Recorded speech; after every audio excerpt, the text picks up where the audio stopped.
인생은 마라톤과 같다고 말씀드렸잖아요. 마라톤은 장거리 경주이기 때문에 시작도 잘해야 되지만 중간의 과정도 잘 견뎌야 되고 마지막 골인이 무엇보다도 중요합니다. 이와 같이 인생은 시작과 과정도 중요하지만 마지막 죽음의 순간을 어떻게 맞이하며 마지막 유언으로 무엇을 남기고 어떤 모습을 유족들에 남기느냐가 매우 중요합니다. 신앙생활은 예수님을 믿음으로 하나님을 만나 하나님의 자녀로 새 출발하는 것이 매우 중요합니다. 이것을 우리는 뭐라고 했다? 거듭남이라고 합니다. 거듭남이란 교회만 다닌다고 다 천국에 가는 성도가 되는 것이 아니기 때문에 신앙을 제대로 출발하려면 거듭남이 너무나 중요한 것입니다. 거듭나지 아니한 사람들이 나름대로 열심히 교회에 다니며 충성, 봉사, 헌신하고 목사님께 순종한 후에 천국 문전에서 나도 천국에 들어갈 수 있겠지요 라고 하니까 하면 이것은 마치 마라톤 경기에서 나도 선수로서 열심히 뛰어보자 마지막 순간에 딱 이르렀는데 심판관이 당신은 열심히 달려왔지만 그런 선수 자격이 없으므로 무조건 탈락입니다. 이런 꼴을 당하게 되는 사람들이 엄청나게 많다고 성경이 얘기합니다. 예수님 마태복음 7장 21절 22절에서 뭐라 했는지 다 같이 한번 읽어볼까요? 시작. 나더러 주여 주여 하는 자는 다 천국에 들어갈 것이 아니요 다만 하늘에 계신 내 아버지의 뜻대로 행하는 자에 들어가리라. 그날에 많은 사람들이 나를 이르되 내가 주님의 이름으로 선지자 노릇을 하였고 주의 이름으로 귀신을 쫓아내고 주의 이름으로 많은 권능을 행하지 아니하리라 하리니 그때 내가 그들에게 밝히 말하되 내가 너희를 도무지 알지 못하니 불법을 행하는 자들아 내게서 떠나가라 하리라. 아무리 죽도록 교회에 다니고 충성하고 목사, 장로 별의별 일을 했어도 내가 너 모른다면 끝난다는 그 무서운 얘기 아닙니까? 요한복음 3장 3절 5절에서 예수님은 또 뭐라고 했어요? 사람이 거듭나지 않으면 하나님의 나라 볼 수도 없고 천국에 들어갈 수도 없느니라. 아멘. 이와 같이 신앙생활이 거듭남이 중요한 이유는 신앙생활이 장거리 여행인데 선수 자격은 거듭날 때 자격을 얻게 되는 것이거든요. 그래서 거듭남이 크리스찬들의 신앙의 경주의 시작이라고 할 수가 있습니다. 그리고 평생을 믿음으로 살아가야 마지막 죽음을 잘 맞이해서 죽음의 순간에도 하나님께 영광을 돌리며 많은 가족이나 제자들, 사람들에게 믿음의 좋은 권위를 받으면서 나도 저분처럼 살다 저렇게 죽어야 이렇게 된다고요. 그래서 아까 저런 민지님 같은 분이 오시면 나는 너무 기쁘다는 것은 출발점 확실하게 거듭나는 길을 만들어 주실 수 있어요. 왜? 나도 교회를 20년 이상 다녀도 맨날 이리 다니고 저리 다니고 유명하고 큰 교회 찾아도 안 되다가 어느 날 조그만 교회, 조그만 목사님 한 분 만나고 확 뒤집어져 버렸고 내 인생의 새 출발에서 지금 여기까지 달려오니까 그렇습니다. 환영합니다. 예. 히브리서 11장 우리가 시리즈로 공부하고 있는데 신앙의 경주에서 승리한 수많은 믿음의 영웅들의 명예의 전당이라고 할 수 있는 게 히브리서 11장이죠. 그런데 허다한 무리들이 천국에서 이 땅에 우리들의 신앙의 경주를 열심히 응원하는 하나님의 사람들이 천국에 많이 있다는 걸 믿으시기 바랍니다. 그런데 셀 수 없이 많은 신앙의 위인들 중에서 특별히 이스라엘 민족의 조상이라고 하는 아브라함의 아들과 손자와 증손자의 이삭과 야곱과 오늘 본문의 주인공 요셉의 믿음에 대해서 성령님께서 기록하실 때 세 분 다 위대한 신앙의 영웅들이지만 그분들의 다른 일생은 다 빼버리고 죄하고 모두가 다 믿음으로 죽을 때 임종시에 어떻게 했다라고 하는 아주 짧은 한두 구절로 기록한 것에서 큰 영적 교훈을 얻어야 할 것입니다. 특별히 오늘 우리가 다룰 오늘 본문의 주인공인 요셉 이름 기억하죠? 요셉은 그 아버지 야곱과는 완전히 딴판이 신앙의 최고의 모범수라고 할 수가 있습니다. 허점투성인 아버지 야곱은 일생에 비해서 지난주 우리가 공부했던 야곱의 일생에 비하면 아들 요셉의 생애는 전혀 흠잡을 데가 없는 진짜 인생의 시작부터 죽음의 순간까지 모든 면에서 너무나 본받고 싶은 훌륭한 최고의 신앙 모델이라고 할 수가 있습니다. 그런데 오늘 본문에서 왜 성령님께서는 요셉의 일생을 창세기 35장에서 50장까지 보면은 요셉의 생애가 장나라하게 다 나와 있거든요. 그런데 그 놀랍고 아름다운 그 신앙의 모습들을 다 언급을 빼버리고 임종시에 죽기 전에 그 유언 몇 마디로 간단하게 정리해서 요셉의 믿음을 기록하시고 우리들의 그 위대한 믿음을 본받으라고 하실까 의문이 가지 않을 수가 없습니다. 그래서 저는 제가 나이가 이제 들어서 이제 죽을 날이 가까이 오니까 유언에 대한 얘기를 하자는 게 아니라 오늘 본문이 시리즈로 나가다 보니 이렇게 왔잖아요. 오늘 본문을 중심으로 신앙의 최고의 모범생 요셉의 임종시 유언이라는 제목으로 우리 모두가 본봐야 될 요셉의 평생의 믿음을 총괄적으로 한번 잠깐 다루고 넘어갈 것이고, 그리고 마지막 유언으로 정리한 마지막 임종시의 믿음의 유언의 교훈이 무엇인지 우리가 잘 배우고 본받아서 우리도 요셉까지 잘 섬기다가 떠날 때에도 너무 두렵고 떨리고 막 불안하고 그렇지 않게 모든 사람이 본받고 싶을 만큼 존경받는 그런 아름다운 임종이 저와 여러분 모두에게 이루어지기를 축원합니다. 자, 그러면 요셉 평생의 믿음의 삶을 개관을 보면은 오늘 성경 본문의 주인공은 요셉인데 그의 삶 또한 그의 중조 할아버지 아브라함과 할아버지 이삭과 그의 아버지 야곱을 비롯해서 수많은 믿음의 영웅들처럼 이미 말씀드렸는데요. 요셉이 정말 착하고 훌륭하고 믿음이 너무 좋은데도 드라마틱하고 파란만장한 인생을 살았던 것입니다. 요셉은 아버지 야곱이 사랑했던 두 번째 라헬. 그러니까 이 요셉의 아버지는 첩도 여러 명 뒀어요. 애기 낳으려고. 근데 두 번째 부인 라헬이 너무 아름다고 그래서 제일 사랑했는데 거기서 어렵게 태어난 첫 번째 아들이자 아들을 막 여기저기서 11명을 낳았는데 11번째 그 다음에 한 명이 더 12명이 나왔잖아요. 이렇게 11번째 아들인데 요셉은 야곱이 특별히 사랑했던 라헬과 사이에서 태어난 아들이기 때문에 요셉은 다른 아이들도 사랑하지만 유독 요셉에게만은 남달랐습니다. 아버지 야곱은 다른 자녀들에게는 입히지 않았던 그 아름다운 채색옷, 이쁜 옷들만 골라서 입히고 그렇게 했던 것입니다. 그런데 어린 요셉이 하나님 주신 미래의 비전의 꿈을 꾸고 두 번이나 꿈을 꾸거든요. 어렸을 때. 근데 그 꿈을 한 번도 아니고 두 번씩이나 꾼 꿈을 형들에게 말했다가 그로 인해서 요셉은 10명의 형들로부터 엄청 미움을 받게 됩니다. 자, 창세기 37장 5절로 11절 같이 읽습니다. 시작. 요셉이 꿈을 꾸고 자기 형들에게 말하며 그들이 그를 더욱 미워하였더라. 요셉이 그들에게 이르되 청컨대 나 큰 꿈을 들으시오. 우리가 밭에서 곡식을 먹거든 내 단은 일어서고 당신들의 단은 내 단을 둘러서 절하더이다. 형들이 그에게 네가 참으로 우리 왕이 되겠느냐? 참으로 우리를 다스리게 되겠느냐? 하고 그 꿈과 그 말을 인하여 그를 더욱 미워하더니 요셉이 다시 꿈을 꾸고 그 형들에게 고하여 이르되 내가 또 꿈을 꾼즉 해와 달과 11별이 내게 절하이다 하니라. 그가 그 꿈으로 부형에게 고하되 아버지에게도 얘기했다는 거죠. 아비가 그를 꾸짖고 그에게 이르되 너의 꿈이 무엇이냐? 나와 네 엄마와 내 형제들이 참으로 가서 너에게 땅에 엎드려 내가 절하겠느냐? 그 형들은 시기하되 그 아비는 마음에 새겨두었다. 두 번이나 꿈 꿔가지고 그 순진해서 자기 꿈대로 이상한 꿈이라고 얘기했더니 형들한테 미움을 받습니다. 그러다 결국 요셉은 형들의 시기 질투심으로 죽여버리려고 멀리 데리고 나갔죠. 근데 죽일 수는 없잖아. 그래가지고 할 수 없이 그 구덩이에다가 빠뜨려 여기서 굶어서 죽으라고 놔뒀는데 마치 그리 지나가던 노예상들에게 발견돼 애굽의 노예로 어려서 팔려가게 됩니다. 자, 그런데 지내놓고 보면 이렇게 어떻게 이럴 수가 있는가 생각되지만 하나님이 요셉에게 주신 꿈과 비전, 그분의 계획을 이루는 하나의 과정입니다. 두 번씩이나 요셉의 꿈은 하나님이 그 가족을 통해서 이룬 미래 예언인데 지나고 보면 그 꿈대로 그대로 성취됨을 알 수가 있습니다.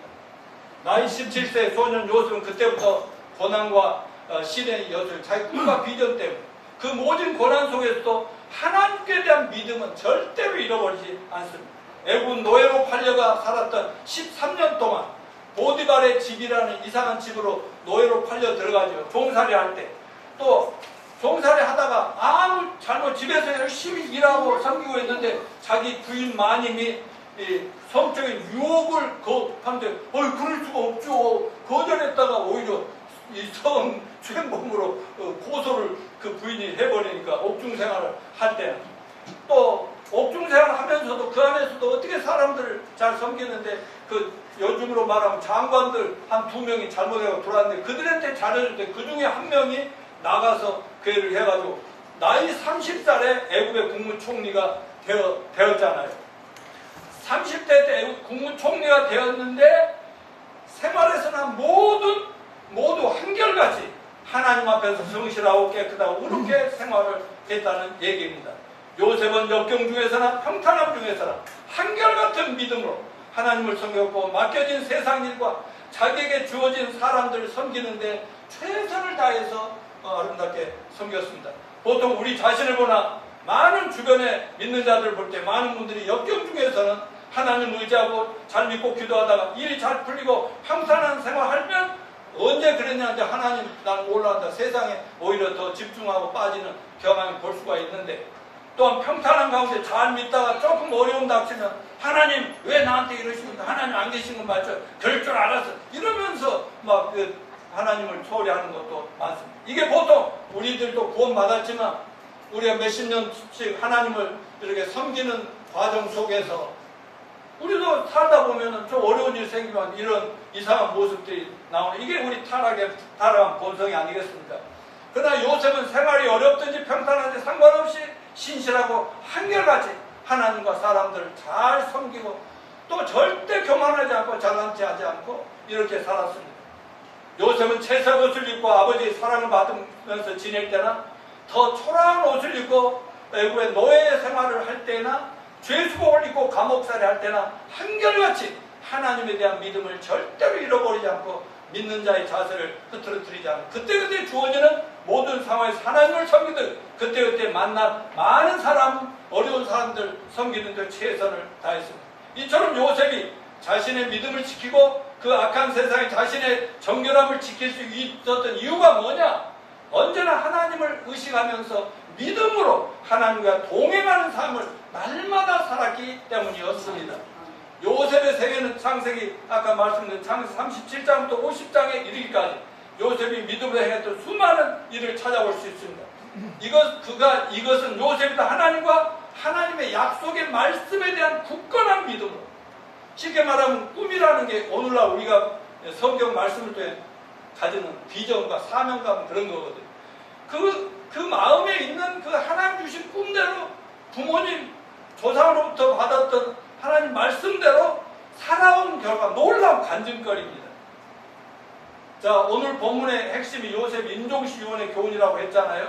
다시 22절 한번 읽어보면 믿음으로 요셉은 임종시에 이스라엘 자손들이 떠날 것을 말하고 또 자기 뼈를 위하여 명하였습니다. 자, 요셉은 몇 살까지 살았는지 아십니까? 110살까지 살았어요.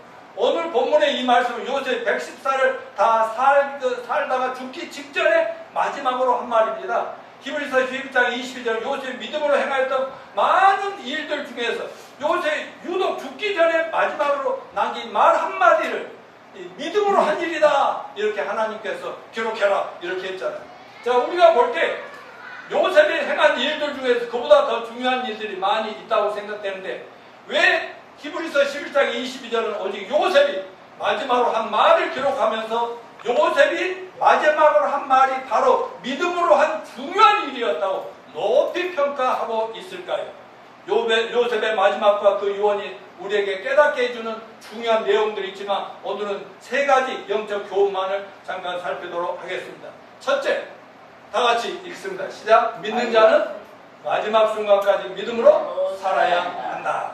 오늘 보면 믿음으로 요셉 임종시에 이스라엘 자손들이 떠날 것을 말하고라고 말씀합니다. 요셉은 시작과 과정과 끝 모두가 훌륭한 믿음의 본이 되는 사람들이었습니다. 그런데 히브리서 기자는 유독 요셉 인생의 마지막을 주목해 보고 있는데 이것은 신앙의 여정은 그만큼 끝이 중요하다는 걸 이야기하는 것입니다.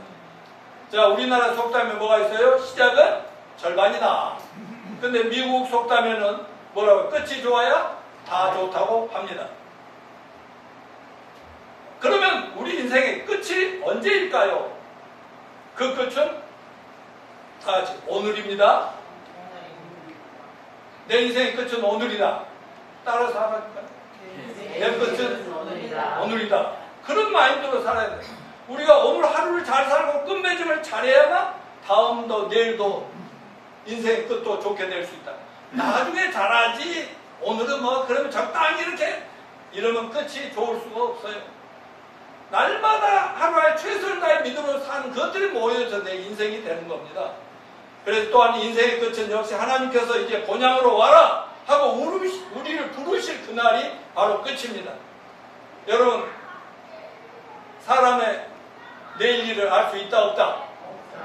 없죠. 아무리 젊고 씩씩하고 나처럼 이렇게 튼튼해도 내일 내 인생 보장할 필요 없어요.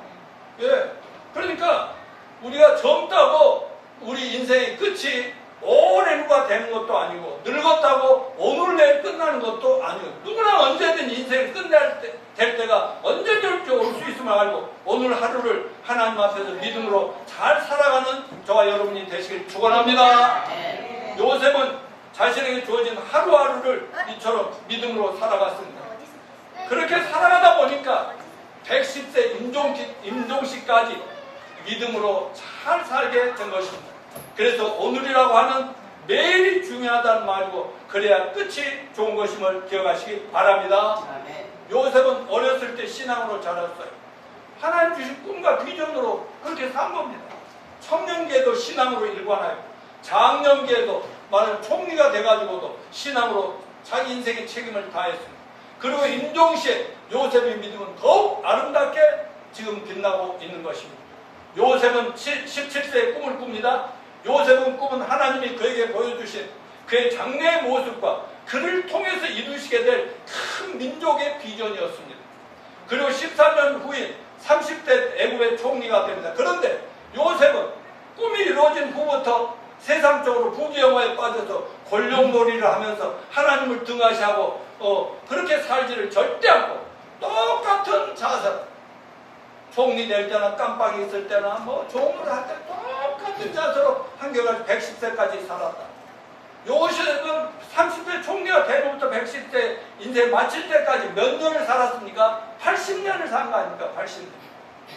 요셉은 30세에 자신의 꿈과 비전이 다 이루어졌지만 남은 80년에도 한결같이 변함없이 계속으로 살았습니다. 참으로 특별한 사람입니다. 이렇게 살기가 쉽지 않습니다. 히브리서 11장 22절 바로 그런 모습이 너무나 중요하다고 우리가 본받기를 원하고 계시는 것입니다. 오늘날 모든 사람들은 꿈을 이루기 위해서 열심히 살아갑니다. 그런데 정작 그 꿈을 이룬 후에는 본래 가졌던 목표를 잃어버리고 타락한 삶을 사는 경우들을 너무너무 많이 보게 됩니다. 사랑하는 성도 여러분, 우리 모두도 개인적 꿈과 목표를 이루는데 전념하는 것 최선을 다하십시다. 예, 꿈이 있어야죠. 그렇지만 요셉처럼 꿈과 목표가 이루어진 후에도 그런 축복을 가지고 하나님께 영광을 돌리면서 끝까지 믿음으로 사는 걸 목표로 삼고 사는 축복된 저와 여러분이 되시길 축원합니다. 대신 믿음으로 구원받고 나서 거듭나서 살아가는 평생 동안 잘못하거나 실패하거나 죄를 지으면 구원을 잃어버려요. 여기에서 이제 많은 일반 교회들과 우리 성경을 그대로 믿는 심리교회와 또 이런 많은 사이비 이단들과 차이가 있습니다. 여러분, 한번 예수님을 제대로 알고 십자가를 죽으심과 부활의 복음을 제대로 깨닫고 한번 확실하게 거듭나면 설사 잘못한 것이 좀 있다 할지라도 우리가 지옥 갑니까? 안 갑니까? 안 가요. 우리 따라서 하십시오. 따라서 하십시오. 준비하면 주먹 쥐고 준비! 할렐루야. 할렐루야. 나는 한 번 구원받았으니 죽어도 천국 간다. 아멘. 지옥 안 간다. 예. 근데 제가 거듭나기 전에 예수님 만나서 나이 30살에 하옥동에서 주님 만나기 전에는 맨날 20년을 교회 다녀도 가서 울고 불고 하면서 해도 그냥 언제나 죄가 막 나를 사로잡고 맨날 교회 갔다가 나오면 죄인이 되고 그놈이 그놈이고 그러니까 항상 불안하고 두렵고 이러다가 난 천국도 못 가겠구나 구원 못 받았구나 이러다가 목사님을 한 번 제대로 만나서 봤더니 세상에 성경을 딱 보니까 노양모의 과거 현재 미래 여러분의 과거 현재 미래 인류의 모든 죄악을 예수님이 다 들이려 쓰시고 십자가에서 한번 피 흘려 죽으심으로 너희 죄를 다 갚았다 다 없애버렸다 아멘. 깨끗이 씻었다 아멘. 예수님 마지막 돌아갈 때 하신 말씀이 뭐예요? 다 이루었다 아멘. 이렇게 돌아가시다 그리고 무덤은 다 이뤘다면 다 갚아버렸다 무엇을 갚았냐? 나나 죽으면서 노양모와 너희들의 죄를 다 씻어버렸으니까 나만 믿어! 알았어? 그랬는데 예수님이 십자가에 돌아가시고 무덤에 묻히니까 3년 반 죽도록 따라다니는 제자들 다 도망가버리고 아이 인간은 똑같아 죽으면 끝나는데 하나님 어쩌고만 그랬잖아. 근데 3일날 쫙 부활하고 다 찾아다녔잖아. 봤지 왜 내 말을 안 믿어? 이제 봤지? 나 살았거든? 나 보통 인간이 아니라 너희들 구원하는 구세주 메시아야. 나 믿으면 너희 죽어도 살아. 이렇게 했어요 안 했어요? 그랬더니 전부 돌아와서 그때부터는 예수님이 40일 동안 하늘나라 승천하시니까 어땠어? 너무나 슬프고 뭐하지만 예수님이 나가 갔다가 다시 올 때까지 온 세상 만민에 복음을 전해라. 그랬더니 예수님도 떠나버렸는데 옛날 제자들 같은 거 어때요? 다 도망가서 다시 농사를 짓거나 고기잡이를 하거나 이렇게 했을 때는 어때요? 그때부터는 목숨을 걸고 예수님을 믿어야 된다. 예수님이 구세주고 메시아고 하나님이시다. 예수님을 믿으면 너희들 우리처럼 영생 얻고 오늘 당장 죽어도 천국 간다. 이렇게 외쳐낸 거 믿으시죠? 성경은 그 얘기가 전부입니다. 신약 성경.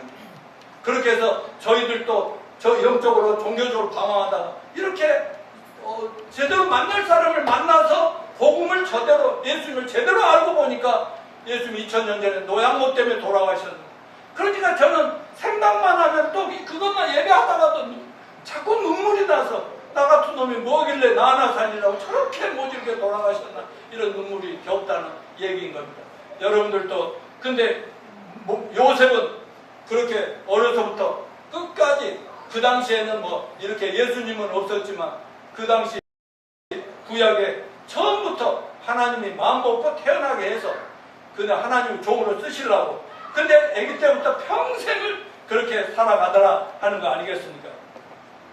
자, 두 번째는 마지막 순간까지 현세 축복에 안주하지 말고 하나님의 축복의 통로로 사는 것이 중요하다. 아멘입니까? 아멘. 예, 우리가 아는 대로 야곱의 12자식 후손들 70명이 가나안에서 살다가 흉년을 만나 곡식이 많다고 하는 애굽으로 그 형제들이 떠나옵니다. 왜냐하면 쌀이라도 좀 얻으려고. 그런데 형제들이 쌀을 구하러 그 애굽에 가보니까 그때 애굽은 지금 미국처럼 최강대국이거든요. 가보니까 국무총리가 애굽에서 가나안에서 어떤 사람들이 왔다는 거 알고 그들이 자기 형제들인 걸 알았어요. 그 형제들인 걸 알고 다 와서 그 국무총리 앞에 형님들이 와가지고 무릎을 딱 꿇고 있죠. 고개를 들어라. 들어보니까 아니 옛날에 동생 나는 형들의 동생 요셉이요. 우와 일어나시오. 그래가지고 거기서 막 너무 좋아가지고 쌀을 얻어가지고 갔더니 아버지도 아들이 살아있다니까 가보고 싶을 거 아니에요. 그게 두 번째 여행 간 거 지난번에 우리가 공부했잖아요. 근데 애굽에 70명의 형제들이 가족들이 국무총리 요셉에 초청받아 거기서 정말 잘 먹고 평안하고 너무 좋은 집에서 신나게 잘 살고 있었어요. 그때 요셉이 나이가 이제 110세가 될 때까지 그렇게 거의 80년을 거기서 가족 족속도 늘어났겠죠. 근데 야곱이 어떤 꿈을 요셉이 어떤 꿈을 꿨어요? 오랜 후에 그 작은 무리가 엄청나게 큰 민족을 이뤄가지고 애굽을 떠나서 자기가 왔던 가나안 땅으로 다시 갈 거라고 이런 꿈을 꿨다는 거죠. 근데 요셉은 평생을 그걸 생각하고 있어요. 애굽의 총리로 부러울 것이 아무것도 없는데도 그 형님들을 이제 즐겁게 살게 하고 여기서 삽시다. 그런데 110세 돼가지고 요셉이 죽을 때 어때요? 그 많아진 가족들, 그 자기 생각하면 뭐 100명이든 200명, 몇백 명 됐겠죠? 아직 몇백만 명은 안 됐잖아요. 그런데 죽으면서 한 말이 결국은 이 땅을 너희 후손들은 떠나야 할 것이니라. 원래 우리 아브라함, 야곱에게 주신 그 꿈대로 우리 민족은 여기서 살 곳이 아니야. 여기서는 하나님의 어떤 계획과 뜻이 있어 큰 민족을 이루는데 이 땅을 활용할 뿐이야. 그래 400년이나 세월을 거기서 살잖아요. 그러니까 요셉이 죽은 후에도 오랜 세월 후에 거기에 몇백만 명이 됐잖아요. 그래서 나중에 처음에는 그 요셉의 국무총리 때문에 잘 대접받고 잘 먹고 좋은 땅에 잘 살았는데 이 식구가 늘어나니까 그 다음에 왕들이 어땠어요? 이놈들 이렇게 막 숫자가 커지니까 위협이 되거든. 그래서 안 되겠다. 전부 노예로 짓밟아 버리자. 노예로 짓밟아가지고 그들을 이제 고통 속에 빠지니까 하나님은 누구를 일으켜 세웠죠? 모세를 딱 준비시켜가지고 모세를 통해서 출애굽을 시키고 홍해바다를 건너서 이렇게 가나안 땅 원래 70명이 빠져나왔던 그 하나님이 정해주는 그 땅으로 갔던 것을 볼 수 있습니다. 근데 여기서 중요한 것은 뭐냐면 요셉이 한 번도 여기는 내 땅이 아니야. 우리는 궁극적으로 아버지, 할아버지 때 얘기했던 그 하나님이 약속하신 그 땅으로 가서 이 세상을 구원하는 그런 선택된 민족 이스라엘을 만들어야 돼. 이런 마음으로 살았다는 이 사실을 잊지 마시고 기억하시기 바랍니다. 창세기 15장 13절 14절에 보면 여호와께서 아브라함에게 이르시되 너는 반드시 알라 내 자손이 이방에서 객이되어 그들을 섬기겠고 그들은 400년 동안 내 자손을 괴롭히리니 그들이 섬기는 나라를 내가 징벌할지며 그 후에 내 자손이 큰 재물을 끌고 나오리라. 애굽에서 저 모세 능력으로 이렇게 하나님 능력으로 빠져나오는데 엄청난 그때 재물들은 막 소나 짐승이나 막 이런 것들을 끌고 나오리라. 그대로 400년 전에 요셉을 통해서 그 가족들이 했던 말이 그대로 이루어졌던 걸 볼 수 있습니다. 그게 가나안 땅이 어디라고요? 바로 오늘날로 말하면 저 이스라엘, 중동의 이스라엘 땅. 거기가 바로 하나님이 이스라엘 백성을 그곳에서 키워가지고 지금 전 세계가 타락하고 엉망이지만 유대인들 이스라엘 민족을 키우고 있잖아요. 근데 언제까지냐? 이제 앞으로 이 세상은 이스라엘을 중심으로 했죠. 중동에서 세계대전이 터지면서 말세지말의 고통이 올 거예요. 그럴 때 예수님은 하늘로부터 오실 준비를 하고 그 전에 우리 구원받은 성도들과 참된 교회는 한 명이라도 더 영혼을 구원해서 하나님이 원하는 만큼의 구원받을 교회 숫자를 채워야 됩니다. 이건 저 민지님도 이해하시겠지만 그 노아의 홍수 심판 아시죠? 그때는 노아가 120년 동안 하늘에서 물로 심판한다 해도 사람들이 웃기고 자빠졌네 그랬죠. 웃기네 막 그러면서 니들이나 잘해라. 이 120년 동안 노아를 지었어요. 바로 그게 오늘날로 말하면 교회를 세우는 것과 같습니다. 다시 말하자면 교회는 건물이 아닌가? 저와 여러분같이 사람 한 사람이 모여진 이 교인들 크리스찬의 모임이 바로 교회라는 거. 그러니까 우리가 이거 또 다른 건물로 가면 거기가 또 우리 모임이 바로 교회가 돼요. 아니면 뭐 건물이 없어져 버리면 아주 공원에서라도 모이면 그 5명이 모이든 10명이 오든 그게 바로 교회라는 걸 절대 잊지 마시기를 바랍니다. 그러니까 그게 노아의 방주처럼 그래서 결국 8명 겨우 타고 완성돼서 마지막 한 번 좀 끝까지 타라고 곧 심판한다고 해도 안 들어줬지만 다 타고 나니까 문 닫아버려! 하니 그 다음에 다 죽여버렸잖아요. 이제 앞으로는 물심판이 아니라 불심판이라는 거 잊지 맙시다. 예수님 다시 오실 때는 먼저 우리 교회가 완성되면 너희들 그만두고 올라와! 끝내! 더 이상 거기 있을 필요 없어. 이 세상은 이제 작살낼 거야! 할 때 우리 모두 하늘로 올라갑시다. 그러고 나면 이제 그때부터는 타락한 죄악에 대한 심판인데 그게 세계대전이 일어나고 국지전쟁이 일어나고 근데 중동에서 이스라엘 중심으로 온 세계가 모여서 이스라엘 저놈들 죽여야 된다. 왜? 기독교인은 이제 없어져 버렸잖아. 그러니까 이제 유대인들만 못된 놈들이. 그럴 때 이제 하나님이 결국 유대인을 통해서 세상을 심판하시고 유대인들도 막 그때서 회개하고 우리가 지금은 예수 안 믿지만 그때도 예수 믿는다는 거 여러분이 다 기억하고 계실 겁니다. 요셉은 태어나면서부터 죽을 때까지 한결같은 믿음으로 또 부모님을 통해서 할아버지를 통해서 주신 약속의 말씀 통해서 끝까지 붙들고 아무리 자기가 처참한 상황이 있거나 총리로서 뭐 부족한 것이 없을지라도 그 마음은 항상 그 말씀에 있었다는 거 잊지 마시기 바랍니다. 오늘날 우리에게는 이 성경 말씀이 하나님 말씀입니다. 이 말씀 속에 다 있어요. 그리고 분명히 요한계시록에는 또 신약성에 예수님 재림하신다고 돼 있고 이미 2000년 전에 오셔서 저와 여러분을 위해서 죄를 위해서 다 죽으시고 부활하셔서 하늘로 승천하셔서 그때부터 교회가 시작돼 2000년 동안 교회가 전 세계로 확산되는데 갈수록 세상이 믿음이 없어져가고 쾌락사랑, 돈사랑, 막 육체사랑, 세상 사랑하다면서 하나님 사랑에 떠나가고 있잖아요. 근데 그 디모데후서 3장 1절에 보면 디모데가 바울이 뭐라고 그랬어요?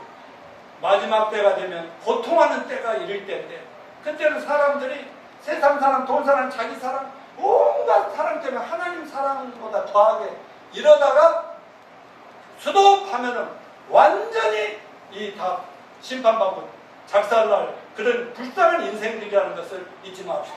그러나 저희는 준비됐습니다. 예수님 마음속에 계십니다. 예, 오늘 죽어도 천국 갈 수 있도록 죄 용서 끝났습니다. 이 성경의 약속을 분명히 믿으시고 민지님은 나중에 개인적으로 얼마나 제가 그 동네 가서라도 이거 한 번이면 짧으면 30분에도 끝낼 수 있는데 평생을 교회 다녀도 이걸 못 가르쳐줘요. 그래서 저희는 그런 것은 아주 도사교회에 잘 오셨어요. 잘 되고. 그래서 우리는 요셉처럼 어떤 상황에도 잘 되면 잘 된 대로도 그 잘 된 것 가지고 많은 사람을 주님 앞에 인도하는 통로가 됩시다.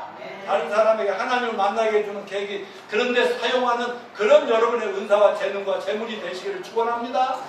어려우면 어려울 때로 나 사람 만들려고 그러지만 나 그런다니까. 내가 아까도 막 예선자매가 농담했는데 아이고 이거 내가 이렇게 잘 안 나는 거 보니까 갑자기 이런 게 생겨보니까 내가 그동안 좀 잘난 체하고 살았나 봐. 그랬더니 목사님 잘났기 때문에 잘난 체 했잖아요. 그랬더니 농담이라고 해가지고 웃고 그랬는데요. 이런 식으로 나는 곰곰이 생각해요. 하나님 앞으로 잘난 체 안 하는데 빨리 낫게 해주세요. 지금 아주 불편하거든요. 네, 그런데 아무튼 어려우면 어려운 대로 주님만 바라보고 주님 또 이 과정에 필요하니까 이런 과정을 겪게 하시겠지요.